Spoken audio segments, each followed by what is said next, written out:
आप सभी को एमएस सेंटर कोचिंग में हार्दिक स्वागत है। और अभी तक मेरे यूट्यूब चैनल को सब्सक्राइब और लाइक नहीं किए हैं तो जल्द से जल्द कर दीजिए। और आज का टॉपिक जो है ग्रामर से लिए हैं सेंटेंस, जो वाक्य हिंदी में कहते हैं। बहुत बढ़िया टॉपिक है जो इंग्लिश ग्रामर में आपको समझाया जाएगा कि सेंटेंस क्या है, सेंटेंस कितने प्रकार के होते हैं। और सेंटेंस जो लिखा रहेगा आप देख कर पहचान लीजिएगा कि कौन सेंटेंस क्या है और कैसे है। जब तक हमें सेंटेंस के बारे में अगर जानकारी नहीं होगी तो हम आगे इंग्लिश के बारे में सही से जानकारी नहीं कर सकते। इसलिए हमारा पहला इंग्लिश ग्रामर का टॉपिक हम दिए हैं कौन सी, सेंटेंस। ठीक है, तो चलिए हम लोग टॉपिक पर चलते हैं। देखिए पहला कहता है यहाँ पे हम लोग ग्रामर में हम लोग देखिए सेंटेंस, तो सेंटेंस का हिंदी में क्या लिए हैं, वाक्य। कहते किसे हैं सुनिए, a word, a word, a word, a word का मतलब होता है, वर्ड का मतलब होता है शब्द। और का मतलब होता है या। ग्रुप, अ ग्रुप इसका मतलब होता है शब्द या शब्दों का समूह। ग्रुप माने समूह। ऑफ वर्ड्स, देखिए यहाँ पे क्या कर रहा है, ए वर्ड एक शब्द और एक ग्रुप ऑफ वर्ड्स यानी शब्दों का समूह। विच, विच मेक्स, मेक्स का मतलब होता है बनाता है। विच माने जो कि। कंप्लीट, कंप्लीट का मतलब होता है पूर्ण। सेंस का मतलब होता है कि जिसका कुछ अर्थ निकले, उसी को हम लोग बोलते हैं क्या चीज, सेंटेंस। ठीक है, यानी शब्द या शब्दों का ऐसा समूह जिससे पूरा अर्थ निकले, उसे ही हम लोग कहते हैं क्या चीज, सेंटेंस। समझ गए। अब जैसे एग्जाम्पल से हम लोग इसको समझेंगे। एज फॉर एग्जाम्पल से अब देखिए, आई एम ए बॉय, मैं एक लड़का हूं। इससे क्या पता चला कि इसमें देखिए एक दो तीन चार, इसका मतलब है कि इसमें कितने वर्ड हैं, चार वर्ड है। एक दो तीन चार, कितने शब्द है इसमें, देखिए इसमें कितने वर्ड है, फोर वर्ड है। कैसे वर्ड है, देखिए एक दो तीन चार। लेकिन अगर लेटर की बात की तो लेटर अलग हो गया। देखिए पहले बता रहे हैं, वो आपको सेंटेंस तभी समझ में आएगा कि जब सबसे पहले देखिए लेटर, लेटर क्या होता है, लेटर, लेटर तो आप लोग पढ़े होंगे। लेटर्स, लेटर्स देखिए लेटर्स की संख्या कितनी होती है, 26। लेटर की संख्या कितनी होती है, 26। इसको लिखते हैं कितने प्रकार से, दो प्रकार से। अगर आप कहीं भी पढ़े होंगे तो पता होगा। पहला कैसे से लिखते हैं, तो कैपिटल लेटर, ठीक है। दूसरा क्या होता है, स्मॉल लेटर, ठीक है। और लेटर से मिलकर ही बने होते हैं क्या चीज, वर्ड्स। लेटर से ही मिलकर क्या बने होते हैं, वर्ड्स। और वर्ड्स के बाद जो बनता है वह होता है सेंटेंस। वर्ड्स के बाद क्या होता है, सेंटेंस। जैसे देखिए, जैसे देखिए, अब देखिए हम बता रहे हैं, जैसे हम यहीं पे लिख देते हैं ए बॉय एम आई। अब ऐसे कोई लिख दिया, अब बताइए इससे क्या है, ए बॉय एम आई, ये भी एक तरह का सेंटेंस है। बट यहाँ पे जो सेंस की बात कर रहा है, सेंस की, उस चीज की बात इसमें नहीं है। इसका मतलब कि सेंटेंस तो ये भी है लेकिन करेक्ट सेंटेंस नहीं है। तो करेक्ट सेंटेंस कैसे होगा, तो करेक्ट सेंटेंस के लिए हमें बनाना पड़ेगा। जैसे इसको सीधा करेंगे सब्जेक्ट में तो आई, उसके बाद एम, ए बॉय, इधर मतलब है कि आई एम अ बॉय, मतलब मैं एक लड़का हूँ। इस तरह यह सेंटेंस हुआ। दूसरा देखिए, ही इज अ डॉक्टर, वह एक क्या है, डॉक्टर है। क्या है, डॉक्टर है। उसके बाद देखिए, आई ईट a mango, I eat a mango, मैं एक आम खाता हूँ, मैं एक आम खाता हूँ। इसका मतलब है कि इसमें भी क्या है, बहुत सारे वर्ड है और वर्ड मिलकर क्या बनाया है, सेंटेंस। और वो भी कैसा सेंटेंस बनाया है, जो सेंस दे। सेंस का मतलब जानते हैं, पूरा अर्थ निकले, वैसा सेंटेंस जिससे पूरा अर्थ निकले। ऐसा ना कि कुछ बोल दिए सेंटेंस, नहीं, सेंटेंस वैसा नहीं होता है। ठीक है, जैसे देखिए, I am going to school, मैं विद्यालय जा रहा हूँ। यह एक तरह का क्या हुआ, सेंटेंस। देखिए अब हम लोग देखें kinds of sentence. Kinds of sentence यानी सेंटेंस के कितने भेद हैं, तो हम कहेंगे there are 5 kinds of sentence, यानी सेंटेंस के 5 भेद हैं। कौन कौन सेंटेंस है, तो पहला सेंटेंस का नाम है असर्टिव सेंटेंस। कौन सेंटेंस, असर्टिव सेंटेंस, ठीक है। दूसरा सेंटेंस का नाम क्या है, इंट्रोगेटिव सेंटेंस। कौन सा सेंटेंस, इंट्रोगेटिव सेंटेंस। तीसरा क्या है, इंपरेटिव सेंटेंस। चौथा क्या है, ऑप्टेटिव सेंटेंस। पांचवा कौन सी है, एक्सक्लामेटरी सेंटेंस डब्ल्यू से शुरू होगा। व्हाट का मतलब हुआ क्या, वेयर का मतलब कहाँ, हु मने कौन, विच मने कौन सा, हुम मने किसको, वेन मने कब, वाई मतलब क्यों। अब देखिए ये सारी जितने भी वर्ड लिखे हैं ये सब डब्लू से शुरू होने वाले हैं। ये कची से शुरू होने वाले हैं, डब्लू से। एच से शुरू होने वाले कौन है, तो हाउ। अब इसी का यूज करके हम डब्ल्यू एस क्वेश्चन, जिसको इंट्रोगेटिव सेंटेंस बोलते हैं, इसी का यूज करके हम लोग बनाते हैं। जैसे मान लीजिए किसी का नाम पूछना है, आपका नाम क्या है, व्हाट इज योर नेम। अब इसमें किसका यूज किए, व्हाट का प्रयोग किए। अब यहाँ पे व्हाट क्या हो जाएगा, इसमें इंट्रोगेटिव यानी क्वेश्चन वर्ड हो जाएगा। लेकिन व्हाट इज योर नेम क्या होगा, तो यह पूरा इंट्रोगेटिव सेंटेंस कहलाएगा। लेकिन आपको हम एक बात बता रहे हैं, इसके लास्ट में क्वेश्चन मार्क लगा होना चाहिए, ठीक है। नहीं तो कोई व्यक्ति लिख दे ऐसे, what is your name, what is your name. अब यहाँ पे कोई क्वेश्चन मार्क नहीं दे और फुल स्टॉप दे दे, तो अब आपसे कोई व्यक्ति पूछे कि इस सेंटेंस में कौन सा गलती है, इस सेंटेंस में कौन सा गलती है, तो आप सीधे कहिएगा कि इस सेंटेंस में ये सेंटेंस ये क्वेश्चन मार्क का सेंटेंस है, बट इसके अंत में जो फुल स्टॉप है वो फुल स्टॉप नहीं होना चाहिए, क्वेश्चन मार्क होना चाहिए, जो कि यहाँ पे वही गलत है। इसी को इंग्लिश ग्रामर में यहाँ से लेके कंपटीशन तक आप पढ़ने जाइएगा, वहां पे भी इसी को बोलते हैं एरर। जब पूछा जाएगा कि एरर क्या होता है, तो एरर का मतलब ही होता है कि गलत। इसका मतलब कि यहाँ पे हम गलत किए हैं और इसको सही कैसे करेंगे वही है। तो अगर हम यहाँ पे लगा देते हैं क्वेश्चन मार्क, तो ये मेरा सेंटेंस क्या हो जाता है, सही हो जाता है। हाँ, तीसरा है जिसका नाम है इम्परेटिव सेंटेंस। कौन सा सेंटेंस, इम्परेटिव सेंटेंस, समझ रहे हैं ना। अब देखिए इम्परेटिव सेंटेंस किसको कहते हैं, कि a sentence that expresses an order, a request or piece of advice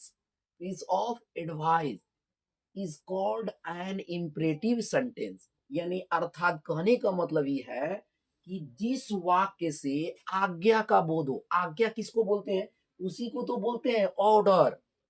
order को क्या बोलते हैं, आज्ञा। अनुरोध को देखिए, ऑर्डर जो लिखे हैं ऑर्डर को हिंदी में क्या बोलेंगे, आज्ञा। रिक्वेस्ट को हिंदी में क्या बोलेंगे, अनुरोध। एडवाइस को क्या बोलेंगे, तो सलाह। ठीक है ना। अब सुनिए, अब भाव का मतलब क्या होता है, तो एक्सप्रेस, यानी हम लोग जो एक्सप्रेस करके बताते हैं, जैसे चेहरा का, मुंह का। जैसे मान लीजिए खिसिया गए तो कैसे ऐसे करते हैं, क्या है कि नहीं, हंसते हैं तो हा हा हा, तो ये भाव होता है कि नहीं है। उसी तरह देखिए ऑर्डर का मतलब क्या होता है, किसी को आज्ञा देना, ए जल्दी जाओ यहाँ से, बाहर भागो, ए जल्दी इधर आओ, यानी ऑर्डर दे रहे हैं। तो हम अपनी भाव मतलब अपनी भाव ऐसे चेहरा के भाव प्रकट करते हैं या हाथ के द्वारा करते हैं। तो देखिए जिस वाक्य से आज्ञा का, अनुरोध का, सलाह का अगर भाव प्रकट होता है, तो उसे हम कहते हैं इंपरेटिव सेंटेंस। क्या कहते हैं, इंपरेटिव सेंटेंस। अब हम लोग इसको देख लेते हैं किससे, एग्जाम्पल से। यानी अधिकतर चीजें हमें किससे समझ में आती है, एग्जाम्पल से। क्योंकि एग्जाम्पल से इसलिए समझ आता है क्योंकि हम लोग आसपास में सबसे अधिक यूज किसका करते हैं, एग्जाम्पल का। डिफिनेशन का तो क्या है, डिफिनेशन का तो एक रास्ता है, उसका जरिया है कि इससे समझ लेंगे। लेकिन मेन हम लोगों को किसके साथ मतलब समझना पड़ता है सबसे अधिकतर, एग्जाम्पल से। तो एग्जाम्पल हम समझेंगे। जैसे देखिए यहाँ पे क्या कर रहा है, bring a glass of water, bring a glass of water, एक गिलास पानी ले आओ। आप किसी व्यक्ति को क्या करें कि बाबू एक गिलास पानी लाओ, आप ऑर्डर दिए है ना, ऑर्डर दिए है ना, तो ऑर्डर को ही बोलेंगे इंपरेटिव सेंटेंस, जिसमें ऑर्डर का बात है, इंपरेटिव सेंटेंस। तो bring a glass of water, एक गिलास पानी लाओ। दूसरा हमने क्या लिखा, प्लीज हेल्प मी, मेरी मदद करे। हम आपसे रिक्वेस्ट कर रहे हैं कि मुझे दिक्कत है, कृपया करके मेरी मदद करें, प्लीज हेल्प मी। ठीक है। अब सुनिए, फिर हमने यहाँ पे आपको क्या किया, तो सलाह दिया, डोंट गो देयर, भाई वहां मत जाओ, वहां पे क्या है, कोई खतरनाक चीज है, डेंजरियस आर्टिकल, कोई खतरनाक चीज है, मत जाओ वहां पे, कोई खतरा वाला चीज है, मत जाओ। तो हम वहां पे क्या दिए, आपको एडवाइस दिए, समझे। उसके बाद देखिए, टेक मेडिसिन इन टाइम, अब समय समय पर आप दवा लेते रहिए। अब डॉक्टर क्या कहता है, टेक मेडिसिन इन टाइम, समय पर आप दवा लेते रहिए। अगर समय पर दवा नहीं लेते रहिएगा तो आपको बीमारी ज़्यादा घेर लेगी, आपकी तबीयत ज़्यादा खराब हो जाएगी। इसलिए ये जितने भी सेंटेंस है, इस सेंटेंस को हम लोग कहते हैं इम्परेटिव सेंटेंस। अब एक सवाल आपके सामने उठेगा कि सर बताइए, आप तो बोले थे कि असर्टिव सेंटेंस में फुल स्टॉप लगा रहता है अंत में, इसके भी अंत में आप फुल स्टॉप दिए हैं, तो बताइए हम कैसे पहचानेंगे? तो आप कहिएगा, देखिए हम बता रहे हैं, देखिए इसके भी अंत में फुल स्टॉप तो है, लेकिन एक बात है, देखिए इसमें लिखे हैं ऐसे वाक्य के अंत में फुल स्टॉप तो होगी, बट इसमें सब्जेक्ट छिपा होगा। इसमें सब्जेक्ट क्या होगा? छिपा होगा। जैसे तो नहीं बताइए, तो इसमें हम किसको नाम रख के बताए कि तुम जाओ वह जाओ? नहीं, हम डायरेक्ट बोले bring a glass of water, एक गिलास पानी लाओ। बोले इसमें सब्जेक्ट है? नहीं है। तो जिसमें सब्जेक्ट छुपा हो, भले उसके अंत में फुल स्टॉप हो, तो वैसन सेंटेंस को हम लोग बोलते हैं इम्परेटिव सेंटेंस। इतना कॉन्सेप्ट के साथ बोल रहे हैं, एक बार पढ़ लीजिए, उसके बाद आपको थोड़ा भी दिक्कत नहीं होगी इम्परेटिव सेंटेंस समझने में, गारंटी दे रहे हैं, ठीक है। अब जैसे देखिए, ऐसे वाक्य के अंत में फुल स्टॉप तो होगी, लेकिन इसमें सब्जेक्ट नहीं छिपा होगा। लेकिन आपको प्रॉब्लम बोल रहे थे कि सर असर्टिव सेंटेंस कैसे समझेगा, उसके भी अंत में तो फुल स्टॉप है, बट वहां सब्जेक्ट होगा। जैसे वहां पे सब्जेक्ट कैसे होगा? तो मैं बाजार जा रहा हूं, तो I am going to market. अब इसका मतलब क्या हुआ कि मैं बाजार जा रहा हूं, तो इसमें आई क्या हुआ? मैं। आई तो हुआ, तो आई मतलब मैं, तो मैं सब्जेक्ट हूं। लेकिन बताइए इंपरेटिव सेंटेंस में कहीं आई आया? नहीं आया। हमने बोला कि you are a good boy, तुम एक अच्छे लड़का हो, इसमें यू आया? बिल्कुल आया। तो इसके अंत में भी फुल स्टॉप आया, लेकिन यह है कौन? Assertive sentence. और ये वाला जितना लिखवा है इम्परेटिव सेंटेंस। समझ में आ गया? बिल्कुल। चलिए, चौथा हम लोगों का कौन सेंटेंस है? Optative sentence. कौन सा sentence? Optative sentence. Optative sentence में क्या होता है? ए सेंटेंस दैट एक्सप्रेसेस, एक्सप्रेसेस का मतलब होता है व्यक्त करना, सम कर्स, कर्स का मतलब होता है किसी को शराफ देना, ब्लेसिंग मने आशीर्वाद, प्रेयर मने प्रार्थना, विश मने इच्छा, को is called N optative sentence. अर्थात अगर इसको हम हिंदी में देखते हैं, तो जिस वाक्य से सांप का बोध हो, सांप, सांप का मतलब का देहात भाषा में क्या कहते हैं लोग? इसी को तो बोलते हैं शराब। जिसे ना कहते हैं तोहरा के शराब दे लगा फलना, इसके लिए। तो देखिए, जिस वाक्य से सांप का बोध हो, यानी शराब का बोध हो, आशीर्वाद हो, जैसे कोई आपको आशीर्वाद दे रहा हो, या प्रार्थना कर रहा है कि ना उसको खुदा बचा लीजिए, उसकी रक्षा करे, वो प्रार्थना की बोध हो, या किसी को इच्छा है कि नहीं मैं जब मुझे यह बनना है, चाहे इस तरह का इच्छा है, तो उस इच्छा के भाव का अगर जो व्यक्त होता है, उसी को बोलते हैं हम लोग ऑप्टेटिव सेंटेंस। जैसे हम एग्जाम्पल से देख लेते हैं, आपको पहले ही बताया एग्जाम्पल से क्या फायदा है। अब देखिए, may God help you, may God help you, इसका मतलब क्या है कि खुदा आपको सलामत रखे, खुदा आपको क्या करे, यानी आपकी मदद करे, या सलामत नहीं, खुदा आपकी क्या करे, मदद करे, यानी मे गॉड हेल्प यू, इसको सलामत भी कह सकते हैं हम लोग, ठीक है। तो यहाँ पे क्या हुआ कि इसके लास्ट में देखिए एक साइन आ गया, न्यू साइन आ गया है। फिर यहाँ पे देखते हैं मे गॉड सेव द किंग, यानी राजा को मतलब इति कर रहा है कि मे गॉड, यानी ईश्वर से इति कर रहे हैं हम लोग, क्या कर रहे हैं, यानी विश कर रहे हैं कि राजा क्या हो, सुरक्षित हो। भगवान may god the save, may god save the king, राजा क्या हो, सुरक्षित हो। आप इति कर रहे हैं, भगवान से आपकी क्या कर रहे हैं, विश कर रहे हैं, समझ रहे ना, ब्लेसिंग कर रहे हैं, ठीक है। अब देखिए, इस वाक्य के अंत में इसके पहचानने का नियम है कि इस वाक्य के अंत में एक्सक्लामेशन साइन का प्रयोग होता है। एक्सक्लामेशन साइन क्या होता है? तो ऐसे लिखा रहेगा एक लाइन, और उसके नीचे ऐसे बिंदु होगा, समझेंगे कि यही है एक्सक्लामेशन का साइन। ये किस सेंटेंस के अंतर्गत रहेगा?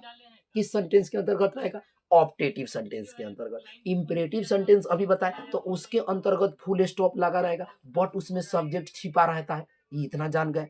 इंट्रोगेटिव सेंटेंस में क्या बताएं, तो अंत में क्या होगा, क्वेश्चन मार्क लगा होगा। असर्टिव सेंटेंस में फुल स्टॉप होगा, लेकिन उसमें सब्जेक्ट होगा। असर्टिव में जो आपको इम्परेटिव में जो कंफ्यूजन था उसको दूर कर दिए। अब आ गया आपका ऑप्टेटिव सेंटेंस। ऑप्टेटिव सेंटेंस में क्या होगा, इसके अंत में एक्सक्लेमेशन अगर साइन है, यानी जहां भी ऐसे कोई लिखे कि मे गॉड हेल्प यू, समझ जाइएगा कि ये ऑप्टेटिव सेंटेंस है। ठीक है।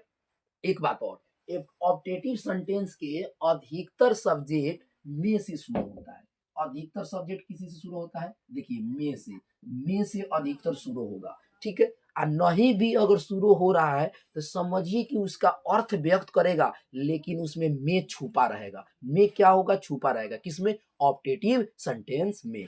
एक्सक्लामेटरी सेंटेंस उसे कहते हैं, a sentence that expresses some sudden, अब देखिए, सम सडन और strong feeling of the mind is called an exclamatory sentence. यानी अर्थात कहने का मतलब है कि ऑप्टेटिव एक्सक्लामेटरी सेंटेंस उसे कहते हैं जिस वाक्य से प्रसन्नता, दुख, आश्चर्य, घृणा या प्रशंसा की तीव्र अभिव्यक्ति हो। तीव्र का मतलब होता है कि अचानक। देखिए यहाँ पे एक वर्ड है जिस वर्ड का नाम है सडन। अब सडन जो वर्ड है वो सडनली है। सडनली का मतलब ये होता है कोई अचानक दुख हो, किसी को अचानक खुशी मिल गया हो, या किसी आदमी को अचानक कोई प्रशंसा मिले अचानक, उसी को हम लोग यहाँ पे क्या कर रहा है, स्ट्रॉन्ग फीलिंग। स्ट्रॉन्ग फीलिंग का मतलब कि मजबूत, फीलिंग का मतलब महसूस, यानी अचानक स्ट्रॉन्ग मजबूत हम लोग किसी को महसूस फीलिंग करते हैं, वो भी माइंड। ठीक है ना, जो माइंड में ऐसी बातें कोई गूंज रहा हो जिससे किसी को दुख मिले, किसी को खुशी मिले, किसी को प्रसन्नता मिले, तो वैसे सेंटेंस को हम लोग एक्सक्लामेटरी सेंटेंस कहते हैं। हम लोग एग्जांपल से समझ लेते हैं। जिसे यहाँ पे देखिएगा, what a beautiful seen it is. वाह, क्या सीन है। हम कहीं गए, जैसे मान लीजिए 1 जनवरी था, हम लोग चले गए काठमांडू या कहीं गए, अब सब सीधे देखिए, अब ऊपर से झरना से ऐसे पानी गिरा था, वाह वाह, क्या बोले सीधे, what a beautiful seen it is, मतलब क्या सीन है। ऐसे देखे तो अपनी खुशी को जाहिर कर दिए, अचानक कभी हम देखे रहे थे, यानी अंदर से अपनी फीलिंग को निचोड़ के निकाल दिए। ठीक है। दूसरा देखिए क्या करा, well done Virat Kohli, well done Virat Kohli, इसका मतलब समझते हैं, यानी विराट कोहली बहुत बढ़िया खेला है, तो हम लोग बोलते हैं वेल डन विराट कोहली। इसका मतलब कि विराट कोहली बहुत बढ़िया खेला है, तो हम उनकी क्या कर रहे हैं, प्रशंसा कर रहे हैं। क्या कर रहे हैं, प्रशंसा कर रहे हैं। ठीक है। उसके बाद देखिए, अल्लाह आई एम रॉनेड, यानी आई एम रॉनेड, इसका मतलब क्या हुआ कि ओहो, मैं बर्बाद हो गया। आई एम रनेड मतलब मैं बर्बाद हो गया। आई एम रनेड मतलब मैं बर्बाद हो गया, यानी दुख की बात है, अचानक बर्बाद हो गया। रनेड होने क्या होता है, बर्बाद। अब देखिए, अब इसके अंत में क्या होता है कि इसमें भी एक्सक्लामेशन का साइन होता है। किसका साइन होता है, एक्सक्लामेशन। एक्स जो एक्सक्लामेशन जो होता है, जो एक्सक्लामेशन का साइन, इसमें भी एक्सक्लामेशन का साइन होता है, लेकिन एक्सक्लामेशन का चिन्ह वहां दिया जाता है जहां पे अपनी अभिव्यक्ति को व्यक्त कर रहे हैं। इस अभिव्यक्ति को व्यक्त करें, what a beautiful seen it is, मतलब क्या सीन है, इसमें भी एक्सक्लामेशन का साइन है। वेल डन, वेल डन के बाद देखिए एक्सक्लामेशन का साइन है, यहाँ पे नहीं होगा। क्यों नहीं होगा, क्योंकि अभी व्यक्ति यहाँ पे कर रहे हैं, अल्लाह यहाँ पे कर रहे हैं, तो इस सेंटेंस को हम कहेंगे एक्सक्लामेटरी सेंटेंस। लेकिन बट इंपरेटिव सेंटेंस में भी एक्सक्लामेशन का चिन्ह है, लेकिन अधिकतर उसका सब्जेक्ट में से शुरू होता है। कभी से शुरू होता है, में से। ठीक है। उसका अर्थ कुछ और होता है, इसका अर्थ कुछ और होता है। और आप सभी से हम बोलना चाहेंगे कि अभी तक जो भी हमारे वीडियो को मतलब शेयर नहीं किए, लाइक नहीं किए और कमेंट नहीं किए हैं और सब्सक्राइब नहीं किए, तो एक बार ज़रूर मेरे चैनल को सब्सक्राइब कर दें, और आप लोगों से फिर हम नेक्स्ट वीडियो में मिलते हैं।